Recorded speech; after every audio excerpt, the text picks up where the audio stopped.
Sengupta. I'm delighted to have a friend on the show today. Kikon is an old friend. He is also part of the Bharatiya Janata Party. But for today's conversation, he's actually the author of this wonderful new book, His Majesty's Headhunters, The Siege of Kohima That Shaped World History. We're going to discuss this book and the historical incidents that he talks about in this book. Please forgive my voice. I have not been keeping well, but I couldn't let go this opportunity to talk to Kikon on his wonderful book. Let me give you a quick context before we start talking to Kikon.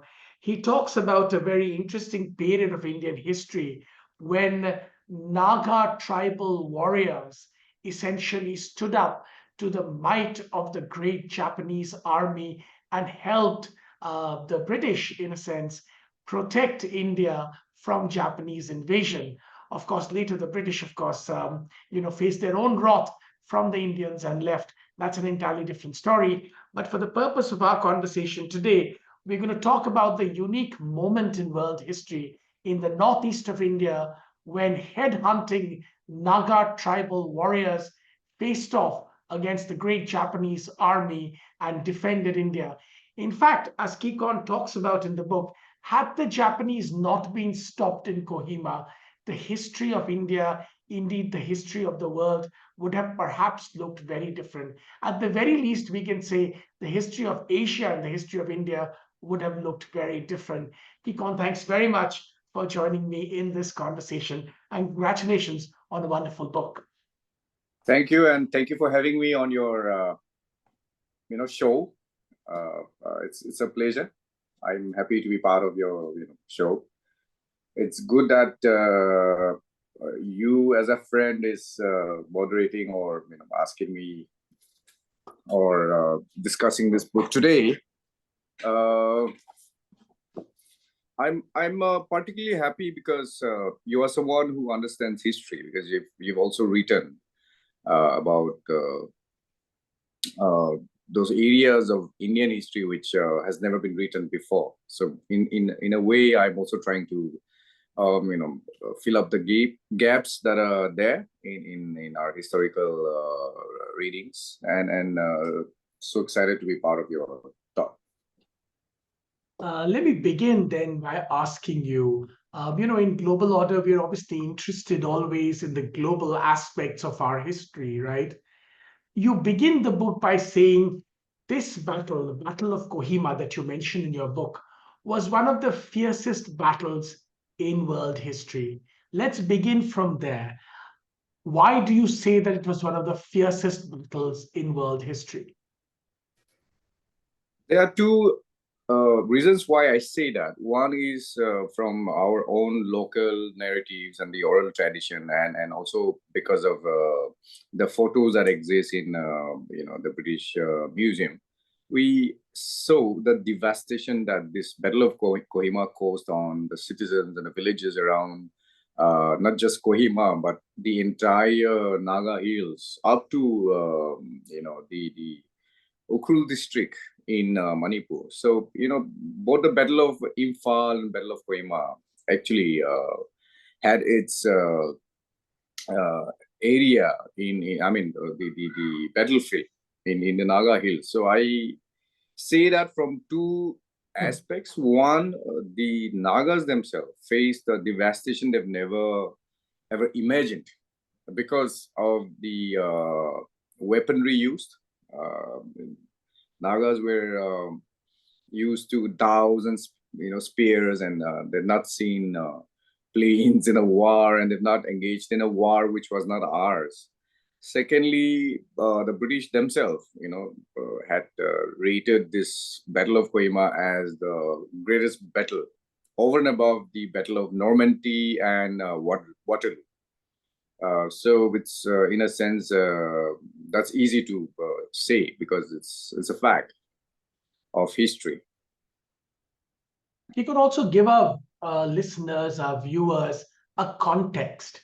What came about in the Battle of Kohima? When did it happen? What kind of forces faced against one another? You just told us that In a sense, the Naga warriors had never seen weaponry like this before. They had not seen, planes being led into battle. They had not seen tanks being led into battle, machine guns of various kinds, and yet they prevailed.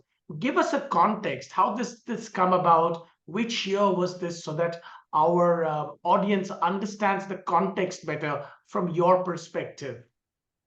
So the year was 1944, and it's the war started in the month of April, and it actually went on for another 3 months. So for a kind of weaponry, artillery, even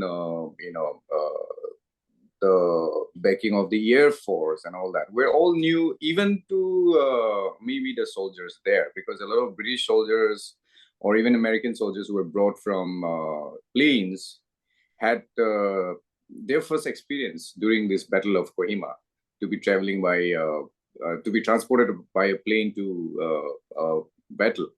And but further, before that, the colonial engagement with the Naga Hills was something where the Nagas had experienced, even guns like the Enfield rifle and mortars, and generally small cannons and all that. But before the Battle of Kohima, they have not seen um, weapons of this nature, which was devastating. At the end of the war, the entire Kohima village, Kohima town was just bombed to shreds. You would not even see, if you look at the pictures now, leaves hanging on a tree. So the devastation was massive, both in terms of the location, the places, the properties, and also on the villages. And any Naga is intrinsically tied to the village for assertion of his identity. It's our culture, and when your village is destroyed, your identity is affected. So this narrative has not been told, and I realize that we have lots of narratives by British writers, both journalists and some ex army, officers as well. But it really did not get the essence of what the people on the ground felt. The onslaught by the Japanese Imperial Army was massive. As you know, the Japanese had already taken over Burma, and this was part of what is called the Burma Campaign. You would remember the massive migration or exodus of Indians living in Myanmar, and those days were called Burma, because of the assertion of the Burmese, nationalists, and because of that, the entire experience of the Naga Hills in handling the migration, is something which is recorded in some historians' work. You would remember that already by then, Dimapur had a railway station, and that was the gateway to the rest of India, so to say, because it gave you access to the entire Bengal, and then onwards to other parts of India. So people from every part of the country had gone to Myanmar. So the refugee experience was a refugee migration experience was one where Nagas had seen human movement on a scale they've not seen. One. Secondly, because you would see the British narrative saying that Nagas were helpful as porters, stretch bears, intelligence gatherers, and sometimes a member of the Assam regiment, which was formed for a Second World War only. And all those experiences actually were written about by the Britishers. And I'm mentioning this because if you look at the Japanese invasion, the Japanese had a very clear-cut agenda to take over Kohima And of course, there were discussions within the Japanese military leadership that they should actually come and take over Dimapur because it's a gateway to the rest of India. And if you remember, geopolitically at that point of time, after the First World War, the power of the British Empire was on the wane. It was not necessarily at its peak. Whereas when they came in the 19th century to the Naga Hills, they had actually won the Battle of Waterloo, and as a colonial force, they were at their peak. And it took them 46 years to actually establish even one political headquarters in the Naga Hills. So it took 46 years of resistance from the Nagas, having A suffered little so bit. many. Pause for a moment here in your story and talk a Yeah. little bit about this resistance, because Mm, it'll help us understand the same people who resisted the British for such a long time, mm. 46 years, as you paint out, in a sense, then supported the British to keep away the Japanese. So, talk to us a little bit about the resistance so that we understand how the mindset shifted to supporting the same people that they had resisted for such a long time, because from what I understand from your book, it is this resistance that ensured that the British never could get a proper route into Myanmar, at that time Burma, and in the rest of South Asia, so to speak. So the Naga resistance was absolutely pivotal, from what I understand from your book, in stopping the British advance into Southeast Asia via Burma. That's a very clear year where the British had actually entered the Naga Hills. And as you rightly pointed out, they were in search of a route to the markets and the resources in Myanmar, Burma, and onwards again to China. So they were looking at all those markets in China and the resources in Burma. And at that point of time, the only route they had was the route from Silchar to Imphal, and that's a long and arduous route. And they were in search of a shorter route where they would be able to. And this is after 1826 when they had actually signed the Treaty of Yandabu, where Burma came under the British Empire's let us say rule. And by then already they had established their economic interest in Assam, the British Assam, where, as you very well know, even Sylhet was part of the British Assam then. And all those tea gardens and the coal and even the trade in the sale of all the things, elephants, and where were going on, and they wanted a shorter route to Burma, and they wanted to survey this place because of for two reasons. One, actually, they didn't directly want revenue and resources from the Naga Hills, as they didn't find any. But they wanted a route because one, it will be a shorter route. Second, they also realized that the Burmese had come through this route. There are two major mountain ranges called the Patkai and the Saramati mountain ranges, which is like the natural border between Myanmar and India. So they wanted to go through these places to Myanmar, Burma then. And the other reason was that the Nagas were continuously raiding their economic interests in the plains of Assam. And that was something they wanted to control. So they were, I'll come to this part later, but they were interested in, they had two agendas. So they had, at that point of time, again, you would realize that they had built an army called the Manipur Levy. So this was to support Maharaja Gambhir Singh of Manipur, to support him to establish an army to chase away the Burmese soldiers occupying Imphal, and that was something they achieved. So in 1832, they started their first foray into the Naga Hills, but it was not from present-day Dimapur to Imphal. This highway is the National Highway 29 and the National Highway 2. There are two national highways. It connects with the Asian Highway 1, or rather, it's part of the Asian Highway 1 as well. So they went from Silchar to Imphal, and from there, not Kachar, sorry, there was no Silchar, as their post. So they went from Kachar to Imphal, and from there they came up the Naga Hills in search of a route towards, the Dimapur by onwards to Kachar. So this was led by two army officers of the British East India Company. Those days, I mean, it was not the British government as yet, you know.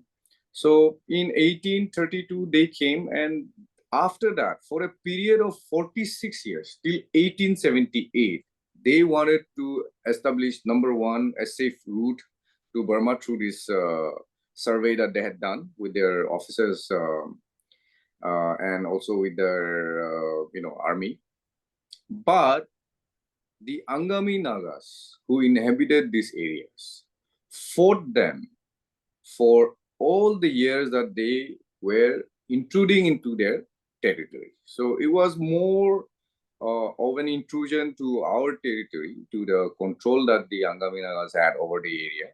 And because it was their route also to go to Sylhet, Chittagong for their treat with Bengalis on sold and even slave trade was practiced. So it was something which was against their practice, and therefore the resistance was fierce.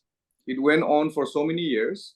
I've documented at least 3 political agents of the British Empire were killed by the Nagas in the resistance. However, the British army with their superior weapons and all that were able to subjugate and subdue and burn, especially some villages, many times. Where there are villages who were not in direct conflict with them, but who would enter into an alliance with the larger villages who would oppose the British. So if you look at my title, I have put it as the Siege of Kohima that shaped world history. So there were 2 Siege of Kohima, which many are not aware of, because we look into the Battle of Kohima because it's the more famous or more well-known battle. But prior to that, for 46 years, when the resistance happened, even before the Battle of Plassey, the Anglo-Naga war, as we call it, rather, I mean, the locals call it, Anglo-Konoma, because the Konoma villagers were the ones to lead the, fight against the British. And Konoma is the village of the late A.Z. Piso, who was the leader of the Naga National Council. And this particular period has often been ignored because, in the general history textbook, you will not find mention of this fight. Whereas more than thousands of Nagas died in the resistance. And it was not a one-off resistance. Every year they will fight the British incursions. And the British actually took so many years to finally decide that we need to have a clear-cut policy. So there emerged even the policy of partially, the administered areas and, the inclusive areas. So if you look at all the development there, while they were actually trying to go and let us use the words colonize and subjugate, because it was not a friendly acceptance. The people did not accept them, or invite them. It was fought and resisted fiercely. And so the words subjugate or colonize can be appropriately used for this. In the process, you would see that this actual engagement with the Nagas and their, the policies are changed, because now they were eager to go towards Burma, because they had already signed the Treaty of Yannabu. And if you remember recently, I think it was Kabil Sibal who said that Assam was part of Burma. I mean, there are people, even now I realize many people don't know the history of this region. So even geopolitically, although it may not have been itself part of the entire geopolitics, it certainly was the main theater where the resistance to their expansionist agendas were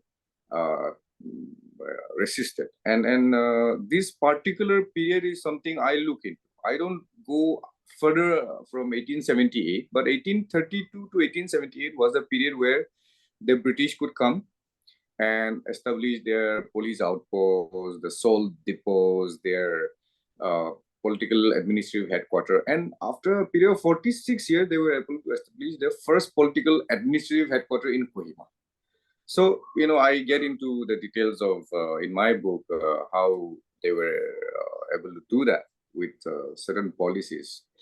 And following that, I move on to the next section, which is the Battle of Kohima. How it is connected, the question that you asked, I would like to address that now. See, if you look at it, the initial siege of Kohima was when they actually established the political administrative headquarters in Kohima. Konoma villagers actually formed a conglomeration of, not a conglomeration, a confederation of like-minded Naga villagers who were willing to attack the garrison in Kohima. And this was in the 19th century. This was not in the 20th century. So they attacked, and however, they were defeated. And because the British were able to marshal all their forces from Imphal, from Assam, and it was a very brave and bold attempt. And they were able to inflict a lot of damages to the British forces as well. However, they were defeated, and Konoma village again was burned. And those villages who attacked the British garrison there were punished. The term punitive action is frequently used in the records, and that's how they looked at it. Punitive being punishment for any offense. Whereas from the Naga perspective, we are looking at the Britishers as the intruders. And therefore, after that, if you look at Battle of Kohima, it was not because of any political reason. It was not because of the historical hurt that they carried. Although it is very clear that everybody is aware that that was part of our history, where they came, destroyed our villages. We would like to talk about that. We'll reminiscence about that. But at that point of time, when the Japanese first came, they Did this mind shift happen? Because you explain that there's so much hurt, there's so much pain. yes. Yet when the Japanese came, it seems like the obvious answer would be to side with the Japanese against the British, who had attacked and harassed and tortured so many people over the years. But why did that not happen? So, to that question, when the Japanese came, it's like you said, they came with a fantastic approach. And they say that, yes, we are of the same racial stock, and we are here to liberate you from the British, the yoke of British. And if you remember, they had offered the same to Subhash Chandra Bose. And before they came, the Naga national leader, AZ Pizzo, was based out of Rangoon. And Japanese intelligence had already met him, and they had actually entered into some sort of a understanding where Pizzo will gather the Nagas in support. And when they came, they even started teaching, the locals Japanese language, and they were using Japanese currency as well. So they were actually getting into this place with the right strategy. However, because Japanese military had their own internal problems, and I have documented, it in the book. It's about the Japanese generals not agreeing on the strategy. Although I think General Sato, who disobeyed General Mudukachi, is something unheard of even among the Japanese, army. You don't actually show insubordination. You are there to do and die, to quote that poetry. Now, that time, because they did not plan it well, on hindsight, now we can safely say they did not plan it well, because the resources were not sufficient enough. They were thinking they would do the same thing they did in Malay and Singapore and all that, where although their resources were limited, there was no plan to replenish it. And of course, they also didn't have the aerial support that the Allied forces had, because it was all destroyed by the Allied forces in Burma itself. Because it was not just one place they were fighting. So they wanted to retake Imphal, retake and cut the route to Imphal from Kohima. So that was the only agenda, and therefore they prepared themselves insufficiently in terms of supplies.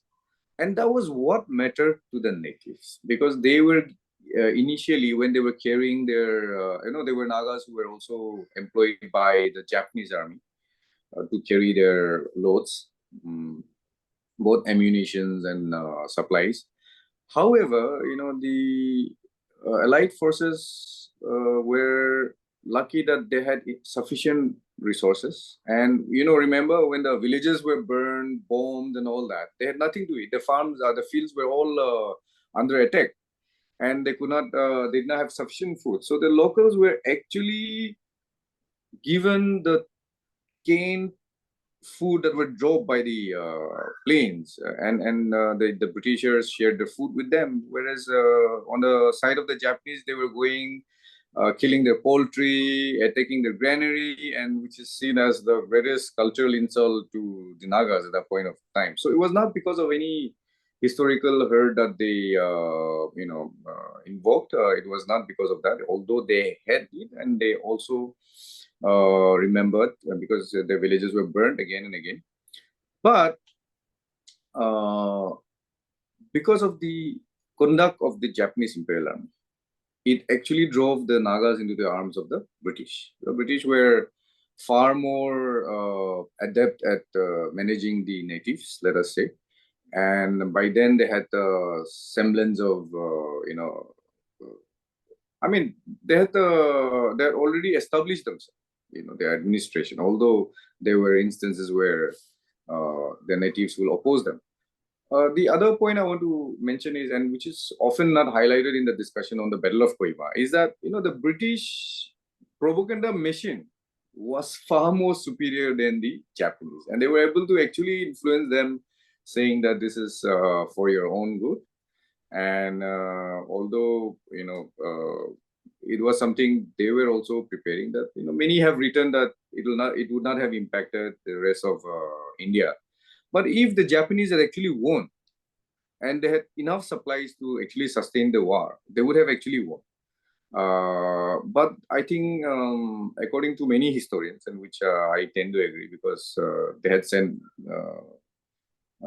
they didn't send enough forces that the British and the Allied forces sent. So I think the main thing is, when you hurt the dignity of the native, and when you insult the culture of the native, they will forget the historical factors which they sort of carry with them against the British Empire.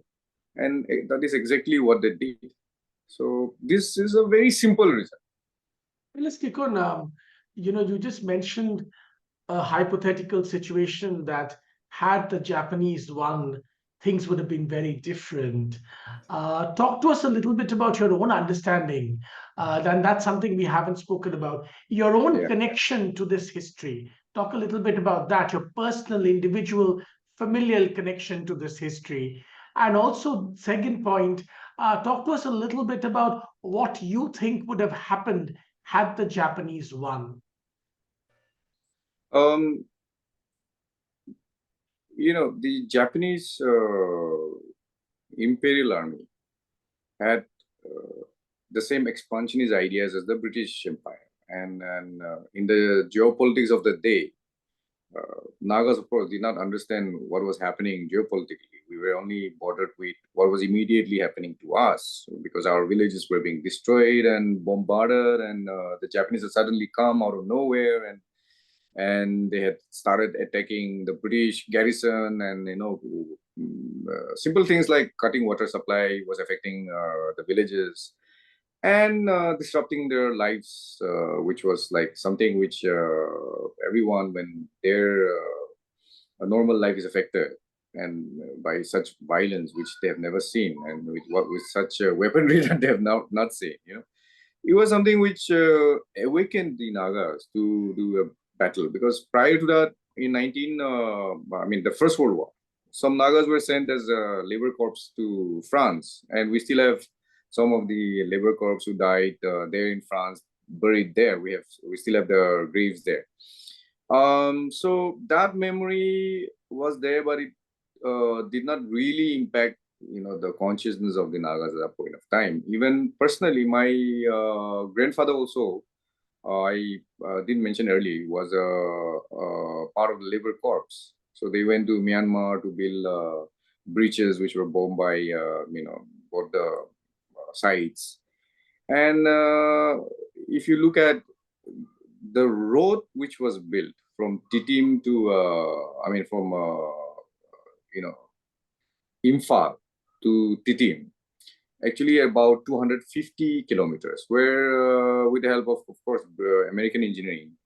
By that time, American engineers had already come to Assam. They built actually the railway network more efficiently. And even the roads, which actually was one of the main factors where the British were able to not only chase and defeat the Japanese army, but control those areas, is because of the road built by the labor corps. And as I was telling you, even the migration of the refugees was better coordinated this side, although many died along the way because it was a long and arduous journey. People who had money had already flown or taken the ships, but people who walked actually had a horrifying time, and most of them died along the way. So personally, it is something which is in the back of every Naga, because at least you will have one or the other from your village who has gone as labor corps. And although it was not our war, the Nagas suffered a lot for a war which was not theirs. And this is something which is not just the 3 months of battle which was held in Kohima and Imphal, but it was also the years of, I will not say forced conscription, but at least to earn some money, and later on, the British were very clever. They awarded all sorts of medals that they designed for, the people who participate in labor corps. Now, since we didn't know anything about the geopolitics of the day, later on, of course, now that we know the history and we have read books on all what the British and the Japanese history, you would know that if they had not attacked Pearl Harbor and they had just focused on this side, Southeast Asia and South Asia, I think the outcome would have been different. They were, because the Japanese as a colonial power, they also were thinking of expanding towards this period, this region. They were also thinking of replacing the British with the help of the German government. And with that, and because they had already established themselves at Burma, they had that confidence. This, of course, as I am saying repeatedly, was lost on the Nagas. The outcome would have been very different, because the Nagas now know, if you look at the local narrative, and then through conversations with those people in the past and through some records that we have, you would see that the British were also not in their best, of guard, because the initial assault was won by the Japanese. And it was the later on effort to actually resist, thwart, and when they were reinforced by the army, British and the Allied forces, only then could they actually resist and chase the Japanese and defeat the Japanese. But you see, the thing is, the entire story is woven around the British Army. British Empire had formed a lot of army, and for instance, Assam region. Those days, because it was administered in the British government of India as part of Assam. So when the Assam regiment was formed and the Assam Rifles were formed, they were actually recruiting people from all these areas, the Mizo area, Kasi Jantia area, the Naga Hills. And there were some Nagas who were part of the Assam regiment as well. So the locals knew the area like the back of their hands. Even if when it is dark, even when it is in difficult terrains, because the Nagas supported the British, they were able to guide them. They were able to be part of the even the fights.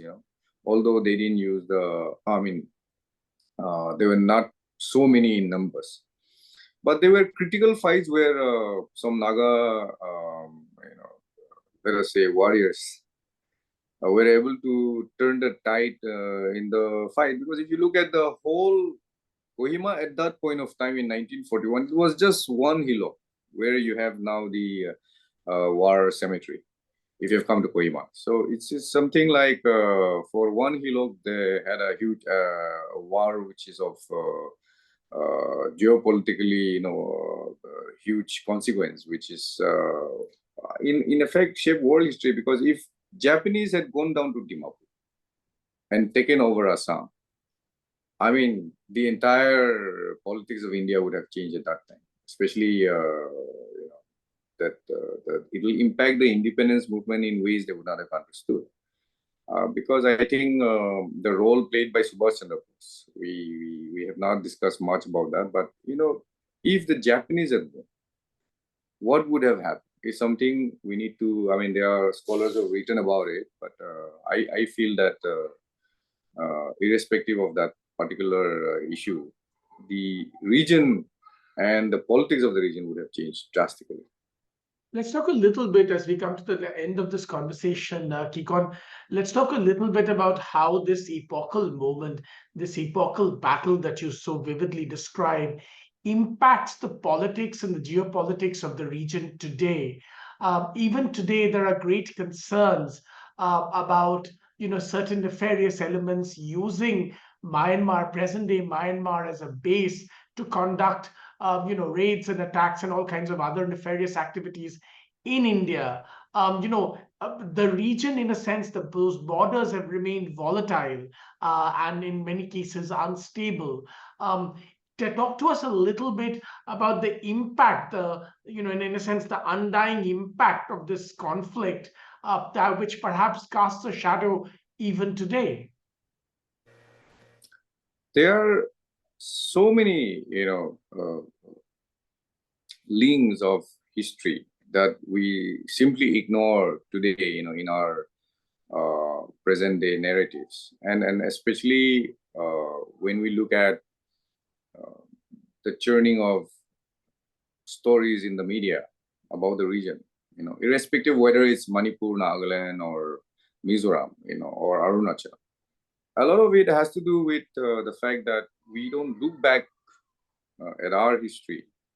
And let me also mention that there are not enough studies done or enough classes, held on the history of this region in the universities and schools and all that. With the new education policy, it's coming in, and I feel that more and more we need to discuss those part of our history where we would be made aware of the damage and I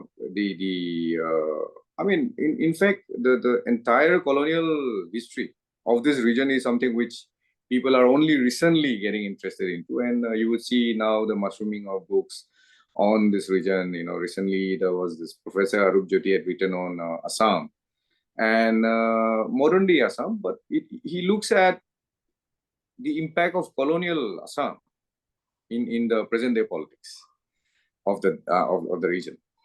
I'll just say, give you around 5-6 examples. One, if you look at Maharaja Gambhir Singh, he died in the year 1833. A So little when bit, give us some perspective to the audience about Maharaja Gambhir Singh. He's a very interesting character that appears again in your book. But for most Indians, forget non-Indians, this is a name that's not well known at all. Spend a minute talking to us about who he was before you go into his importance. So I, like you, I'm particularly interested in the history of and the personality of Maharaja Gambhir Singh, because Among all the Manipuri Meitei kings and princesses, he was one who had to surmount such a difficult situation to win back his kingdom for his people. And that's one aspect of it. The other aspect I also sort of capture is the brutality in which they were harassed and subjugated by the Burmese army. So either, I mean, both the Burmese and the British Empire were also expansionists in nature. They had come and before 1826, they had actually taken over the Ahom kingdom as well, the Burmese. And then in Manipur, they had taken the they defeated the kings and the princes were sent on exile or they went by themselves in exile. So Gambhir Singh was one of those who went in exile, but he wanted to win back the Meitei kingdom.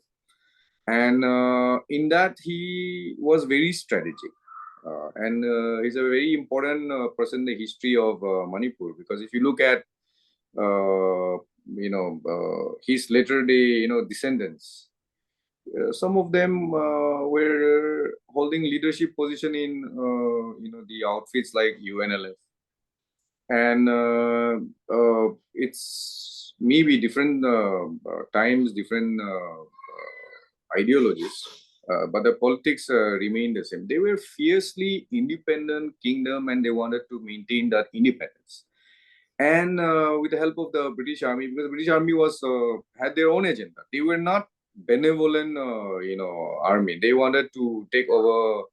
They wanted Gambhir Singh to fight the Burmese, protect their region because it was a border region, and because that time they had not taken over Burma as a whole.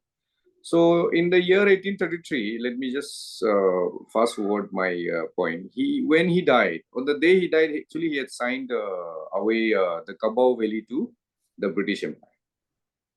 So this has its replication in the at the time of India's independence, when Nehru actually signed away the Kabau Valley to Burma, and I found two events quite unique, because Gambhir Singh marshaled an army called the Manipur Levy with the help of the British, and used the resources given to them and the salaries given to them by the British army to chase away and to defeat the Burmese in Manipur. And he actually ascended the throne there. But the first actually foray into the Naga hills was facilitated by Gambhir Singh. He had come and attacked Kohima village. Even today, you would find elders from Kohima village talking about that particular year, where two kales were devastated by Gambhir Singh. And it is etched in the memory of our people. So in effect, he also participated, and for him it was a strategic participation. One, of ensuring the Meitei kingdom's dominance over the hills, but they were not like the British Empire, not so colonial in nature. So they didn't go and place their army there to rule over whichever places they attacked and subjugated. But they attacked, and as a sign, it's written in the records that whenever a Manipuri king attacks and conquers a place, they will erect a stone there. In Kohima, particular interest is that the tale is told of the stone being erected on the grave of a young boy buried alive. So that's a very brutal tradition, but it is recorded. And Gambhir Singh, that way, in the entire geopolitics, is important because of three reasons. One, by strengthening him, the British Empire had an ally who would protect the territory of the British Empire at the borders, which is the borders with Burma. Second, for any expeditionary punitive measures that they want to undertake, they can anytime actually take the support of the Manipuri king, especially against the hill tribes. And third, by establishing a kingdom there, they also ensure that, because before Gambhir Singh is also accused of killing the Kachar king, who was his brother-in-law.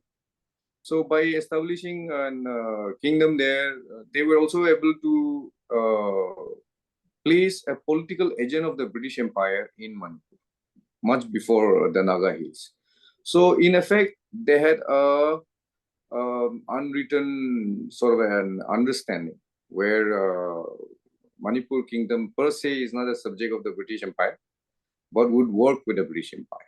And I think that was one thing they established. And this was all done and achieved at the time of Gambhir Singh, because Gambhir Singh himself was such a personality as well. He had a strong will and determination, and also as a general, military general, he was, I think, a great strategist. And I think even today he's revered. So there are elements of that period which has trickled down and spilled over to the present day politics. So I would say that, particularly at that point of time, the British had used all sorts of communities who were able to make a deal with them as part of their army. And it's interesting to know that today we ignore that the problems today has a huge colonial spillover. There is another aspects which I don't deal with, but it's discussed in the region a lot. It's the policy advocated from 1941 to 46 by Sir Robert Reid, who was a governor then. And he had advocated a policy of crown colony, which will include the hill states of Assam and some adjacent hill states in Burma. So, the kind of movements that started had their relation to this kind of proposals, even by the British colonial officers. That's another thing. Second is, if you look at territory and the entire idea of India today, you would find that in the borders, these communities who the British colonized through various means, and I have documented some of those. One is also educating the native through the use of Christian missionaries, and the other is by establishing, a government or a set of rules which engages the local in the administration, like the formation of, I mean, the concepts like Gaumbura, GB, which is like a translator, a Dobashi. So all those actually emerged from there. And both the partially excluded and excluded areas today, which impacts your inner line, till some years we had strict inner line permit for instance, a foreigner to come to Nagaland, you need inner line permit after even getting a visa to come to India.